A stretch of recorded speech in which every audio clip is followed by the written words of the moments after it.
Je passe à un deuxième test non paramétrique. Pourquoi je vous montre ce deuxième test non paramétrique? C'est parce qu'il va vous permettre de comprendre un truc.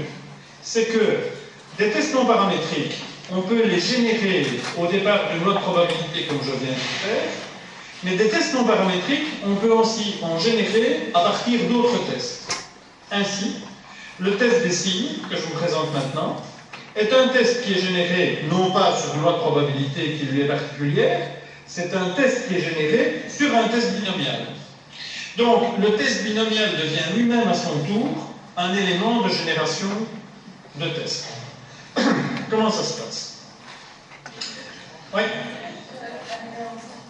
Allumez un peu. Oui, je vais essayer d'allumer un peu.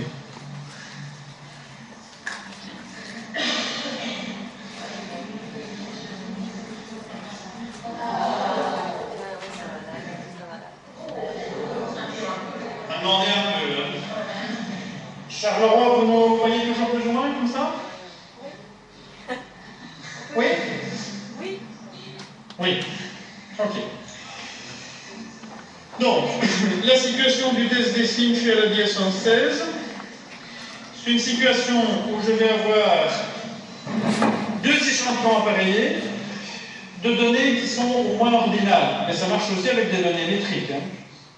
Donc, c'est une situation que je pourrais par ailleurs traiter, par exemple, avec un T de student pour échantillon appareillé. Mais, je ne suis pas en respect des postulats du T de student pour échantillon appareillé. Et donc, il m'est interdit d'utiliser un T de student. Zut, manque de bol. C'est pas grave, il y a un test non paramétrique qui existe, c'est le test des signes.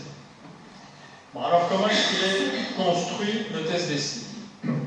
On va en fait prendre les paires de données, et pour chaque paire de données, on va établir une différence. Et on va regarder quel est le sens de la différence. Donc, par exemple, j'ai à la dièse 118 des évaluations qui sont performées sur des cibles. Donc j'ai des objets, 1, 2, 3, 4, 5, 7, 8, 9, 10, 11, 12. Sur chaque objet, il y a une évaluation, et puis une autre évaluation. Ça pourrait être des notes à une interrogation en janvier et des notes à une autre interrogation en février. Ça pourrait être des scores biométriques avant et après avoir bu une boisson sucrée pétillante de couleur noirâtre. Ça fait tout ce que vous voulez.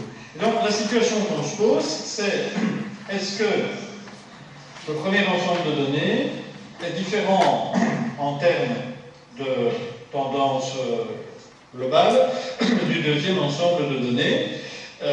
Pour le dire autrement, est-ce que la série d'évaluation 12, 21, 10, 8, 14, 18, etc. est différente de la série d'évaluation 15, 22, 16, 14, 17, etc. Vous pouvez traiter ça avec un test de student, mais ici on va jouer avec ce nouveau test qui est le test des signes. Qu'est-ce qu'on va faire pour faire le test des signes? Chaque différence, on relève son signe. Et donc vous voyez par exemple que pour la cible numéro 1, il y a une valeur plus importante la deuxième fois que la première. Pour la cible numéro 2, il y a une valeur plus importante la deuxième fois que la première. Pour la cible numéro 3 aussi, pour la 4 aussi, pour la 5 aussi. Pour la 6, non. C'était 18 la première fois et 16 la deuxième fois. Donc, ça va dans l'autre sens. Et vous comprenez très vite que si on regarde globalement, on voit que les différences vont toujours dans le même sens. C'est plus petit à l'évaluation 1 qu'à l'évaluation 2. Sauf dans deux cas, qui sont la cible 6 et la cible 7. Donc, j'ai 10 cibles pour lesquelles la différence va dans un sens, et 10 cibles, et 2 cibles pour lesquelles la différence va dans l'autre sens. S'il n'y avait pas de différence entre les deux évaluations, s'il n'y avait pas de différence, qu'est-ce que je devrais observer? S'il n'y avait pas de différence, je devrais observer que la valeur en 1 est toujours égale à la valeur en 2. Bon, mais ça, c'est si toutes les observations que je fais étaient parfaitement représentatives de l'univers des possibles. Ben, vous savez qu'il y a toujours des aléas.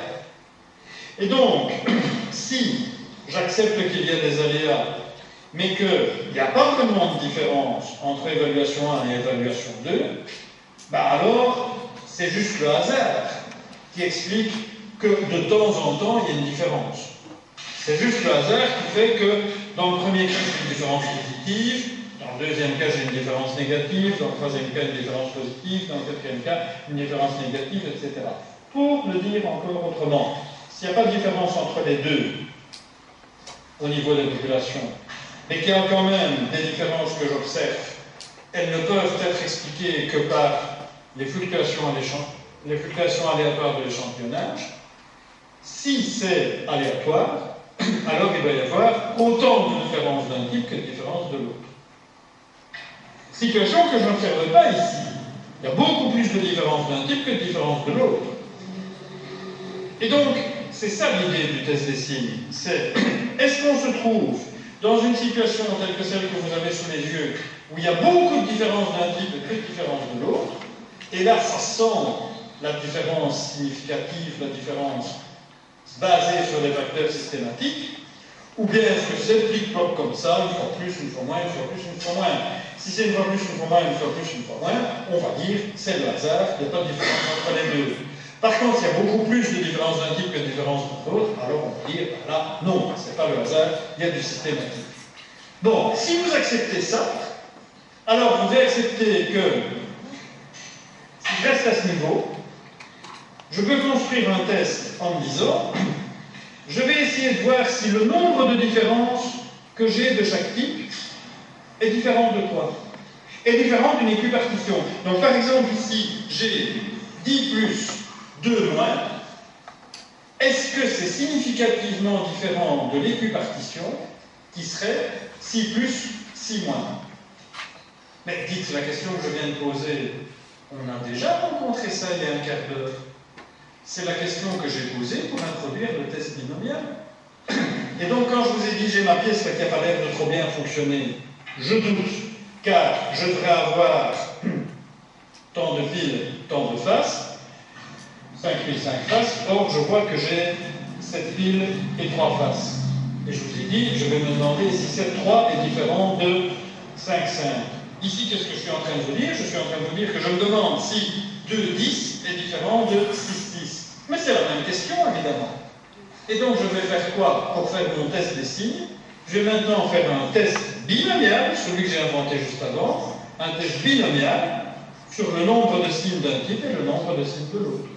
Et voilà, j'ai inventé un nouveau test en le générant à partir d'un test non paramétrique. Donc, je pense que c'est développé ici. Dans le cas d'espèce, on voit qu'on a une probabilité de 0.0192, 0.02 on va dire, on est évidemment dans le domaine du significatif. Et on va pouvoir dire ici en l'occurrence que 10,2 c'est différent de 6,6 et on est très sûr de ça puisqu'on a en gros 2 chances sur 100 de se tromper en affirmant que la différence est significative. Et donc, je peux dire à partir de là qu'il y a une différence de tendance centrale, une différence de performance globale entre évaluation 1 et évaluation 2. Et donc, revenir vraiment à la question d'origine, qui était une question que j'aurais dû poser avec un T de Student pour l'échantillon varié, qui aurait dit la moyenne est significativement différente de 0. Hein. La moyenne des différences significativement différente de 0. Voilà toute l'histoire du test des signes. Est-ce que vous avez des questions là-dessus? Non. Allez, tant qu'à faire, je vous en remets un pour le même prix.